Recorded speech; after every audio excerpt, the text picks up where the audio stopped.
One interpretation. It's true, but I think that the strongest one is the one who looks at the situation, thinks about the people, and has the courage of the white flag, of negotiating. And today, you can negotiate with the help of the international powers. There are some.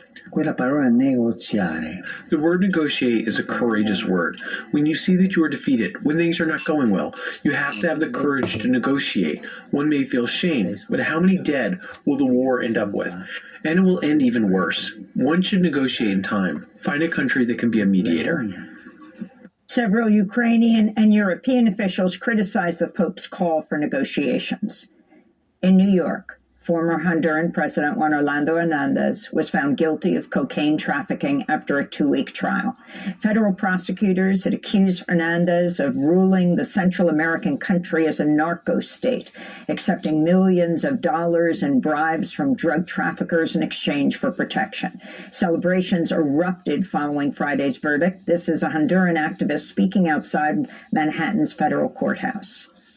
The rotten political class we have has brought the country to total collapse, and everyone we see here, this entire community thirsting for justice, is a clear example of a society in total collapse that has been trampled on and sunk by corrupt politicians. Hernandez was arrested in February of 2022, less than a month after his presidential term ended, and extradited to the U.S. in April 2022. He was a longtime U.S. ally. His brother is already serving a life sentence in the U.S. for smuggling cocaine. Juan Orlando Hernandez faces life in prison as well. We'll have more on the trial later in the show. The Sudanese military has rejected UN calls for a truce in fighting with its rival Rapid Support Forces during the Muslim holy month of Ramadan. The RSF had said it welcomed the truce. The UN Security Council adopted a resolution Friday urging an end to nearly 1 year of fighting. The UN also expressed grave concern over the deteriorating humanitarian crisis in Sudan. This is China's deputy UN ambassador speaking Friday. The lives of all the people in the world are precious. While adopting a resolution on a ceasefire during the month of Ramadan in Sudan, the Security Council must not forget that the people of Gaza are still suffering under bombardment. The international community must push forward for an immediate ceasefire and an end to the conflict in Gaza to give the people some hope for survival and provide the basic security necessary for all religious activities by the Muslims there. In an interview with MSNBC, President Biden said he regrets using the word illegal during his State of the Union to describe a Venezuelan immigrant accused of killing Laken Riley, a Georgia nursing student. An undocumented person. And I shouldn't have used illegal. It's undocumented. So you regret using that word? Yes. During a campaign rally in Georgia, former President Donald Trump attacked Biden over the issue. I say he was an illegal alien, he was an illegal immigrant, he was an illegal migrant, and he shouldn't have been in our country, and he never would have been under the Trump policy. During the same speech, Trump mocked President Biden's stutter. Didn't it bring us together? Remember, bring the country together. I'm going to bring it together. No. Donald Trump's rally in Georgia came a day after he hosted Hungary's authoritarian Prime Minister Viktor Orban at Mar-a-Lago. Trump openly praised Orban's autocratic style of rule. There's nobody that's better, smarter, or a better leader than Viktor Orban. He's fantastic. As you know, the Prime Minister of Hungary does a great job. He's a non-controversial figure because he said this is the way it's going to be, and that's the end of it, right? He's the boss. That was Donald Trump speaking at Mar-a-Lago. A UN fact-finding mission has found Iran is responsible for the physical violence that killed Mahsa Amini in September 2022, sparking historic nationwide protests for months. Mahsa Amini was a 22-year-old Kurdish woman who was arrested by Iran's so-called morality police, allegedly for not wearing a hijab properly. Hundreds of people were arrested in demonstrations that erupted after her death. In a recent report, UN officials also accused accused Tehran of committing crimes against humanity while employing, quote, unnecessary and disproportionate use of lethal force, unquote, to crack down on the protests. Hundreds were killed by Iranian police forces, while at least 9 demonstrators have been executed. Millions of people across the globe took to the streets Friday, marking International Women's Day. Marches took place in Pakistan, Indonesia, Bangladesh, Spain, Ukraine, Brazil, and dozens of cities around the world. In a historic move, France enshrined abortion rights in its constitution as crowds gathered in Paris Friday. Meanwhile, over 180,000 people rallied in Mexico City, denouncing rampant gender violence and femicides, as nearly 10 women were killed every day in Mexico last year. I worry about my friends. I am worried something might happen to my daughter when she goes out to the street. I am worried for all the women who never returned home and the families who are looking for them. And hundreds of protesters calling for a ceasefire in Gaza blocked traffic on Sunset Boulevard in Hollywood Sunday, forcing a short delay to the start of the Oscars. Several actors and musicians wore red Artists for Ceasefire pins, including Oscar-winning Billie Eilish, Rami Youssef, and Mark Ruffalo, who arrived late to the ceremony due to the protests. We're late. The Palestinian protests shut down the Oscars tonight. Humanity wins. During the Oscar ceremony, filmmaker Jonathan Glazer condemned the Israeli occupation after his Holocaust film, The Zone of Interest, won an Oscar for Best International Film. Our film shows where dehumanization leads at its worst. It shaped all of our past and present. Right now, we stand here as men who refute their Jewishness and the Holocaust being hijacked by an occupation which has led to conflict for so many innocent people. Whether the victims of October... I go with that one. That was very intelligently said. Whether the victims of October the 7th in Israel or the ongoing attack on Gaza, all the victims of this dehumanization. How do we resist? The Oscar for Best Documentary went to 20 Days in Mariupol, about Russia's siege on the Ukrainian city. The film was directed by Mstislav Chernov, a Ukrainian video journalist with the Associated Press. This is the first Oscar in the Ukrainian history.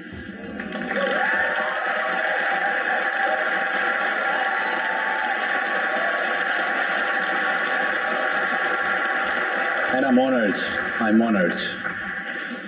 But probably I will be the first director on this stage who will say, I wish I've never made this film. I wish to be able to exchange this to Russia never attacking Ukraine, never occupying our cities. Go to Democracy Now! To see our coverage of 20 Days in Mariupol and The Zone of Interest. And those are some of the headlines. This is Democracy Now!, democracynow.org, The War and Peace Report. I'm Amy Goodman. We begin today's show in Haiti, where fighting continues between police and armed groups calling for the resignation of the unelected Prime Minister Ariel Henry. Over the weekend, police and palace guards worked to retake some streets in the capital, Port-au-Prince, after armed gangs launched large-scale attacks on at least 3 police stations. Haiti's been under a state of emergency for the past week, with tens of thousands displaced amidst the fighting.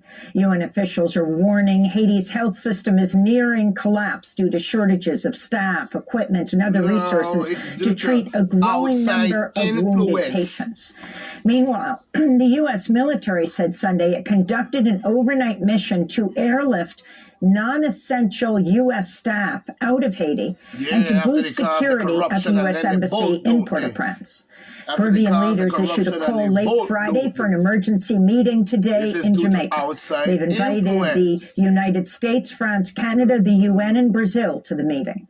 CARICOM, the 15-nation Caribbean bloc, said in a statement, quote, "The situation on the ground remains dire." I would say Ariel Henry was appointed prime minister after the July 2021 assassination of President Jovenel Moïse. Henry still has not returned to Haiti after a trip to Kenya, where he was seeking a deal for a long-delayed UN-backed mission to Haiti. Kenya announced last year it would lead the force, but it has effectively been placed on hold. Henri arrived in Puerto Rico Tuesday after he was unable to land in the Dominican Republic, with the Dominican president saying Henri was not welcome in the country for safety reasons. For more, we're joined by Jemima Pierre, professor at the Social Justice Institute at the University of British Columbia in Canada and research associate at the University of Johannesburg. She's a Haitian-American scholar and co-coordinator of the Black Alliance for Peace's Haiti Americas team, which has been closely following the crisis in Haiti. A recent article for NACLA is headlined, Haiti as Empire's Laboratory.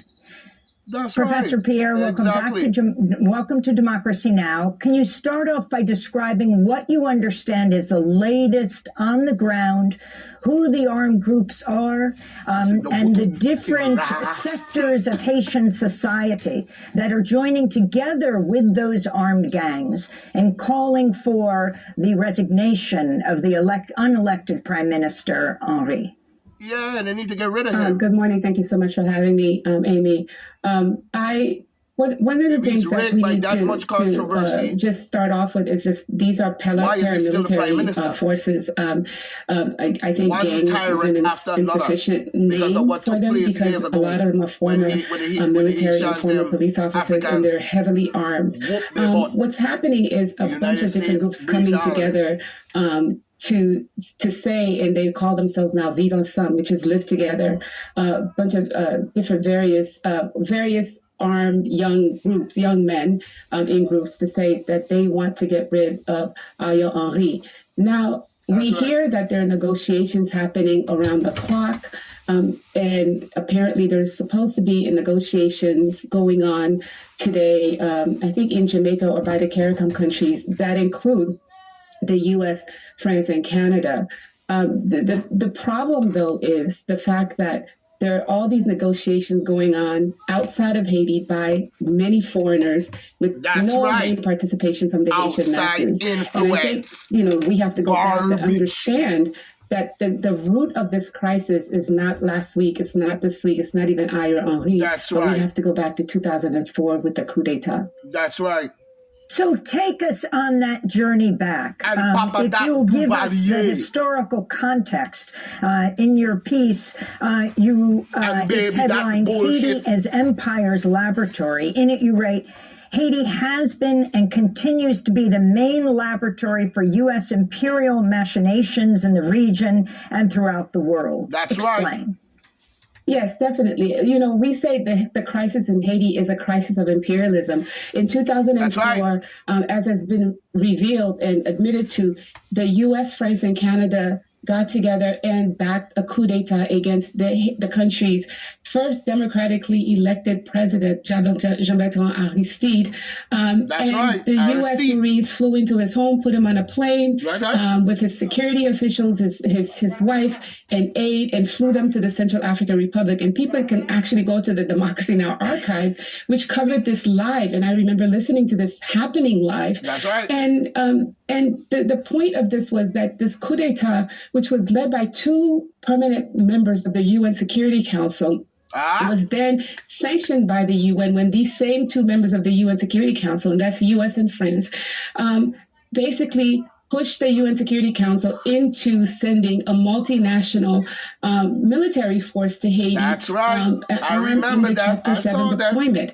And that itself was illegal because the original coup d'etat was illegal. The U.S. ambassador to Haiti and the deputy ambassador were in the process. They're the ones that named who the interim president would be, put together a council of sages that basically restructured Haiti's elected president. And back then we had 7,000 elected officials. Today we have 0. And over time, I say Haiti has been under occupation because it is this military occupation, the minister occupation that went from 2004 2007, that established the core group, that it's an unelected group of Western officials, including Brazil, which led the military arm of the occupation in 2004 That's under Lula, right. which led then, which has been controlling all the actions in Haiti, down to naming who the prime minister would be, Ariel Henry, after the assassination of Jovenel Moïse. I have to quickly say, though,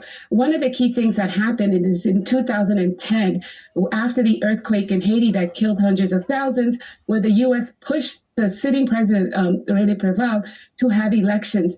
And in the weekend newspapers revealed to us later that Hillary Clinton actually flew to Haiti and changed the election results. Hillary Clinton? Michel Martelly, Oh my God. of the PHTK Can you political believe party, it? did not make the first round, but the U.S. forced the Haitian Election Council to actually put him in the second round.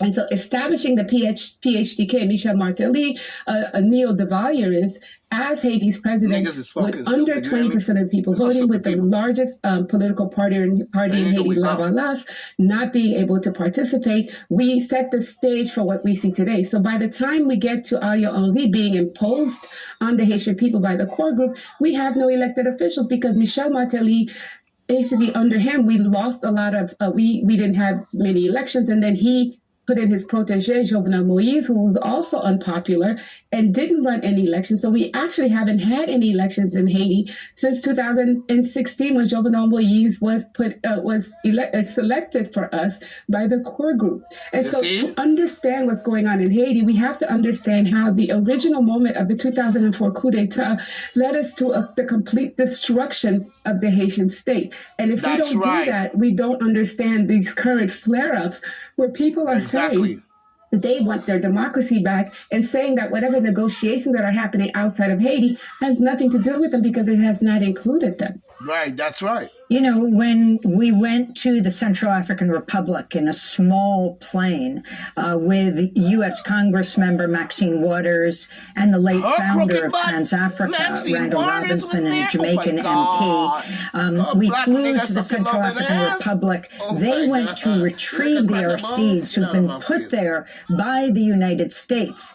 And as we were flying back over the Atlantic, they got word from that Rumsfeld, Condoleezza Rice, and Colin Powell were saying that the Aristides were not to return to this hemisphere, were not to return to Haiti, to which Randall Robinson replied, "Whose hemisphere?" And so he was not able to land in Haiti and went into exile in South Africa, where you have also taught for many years, for over 7 years. And then we went to South Africa, went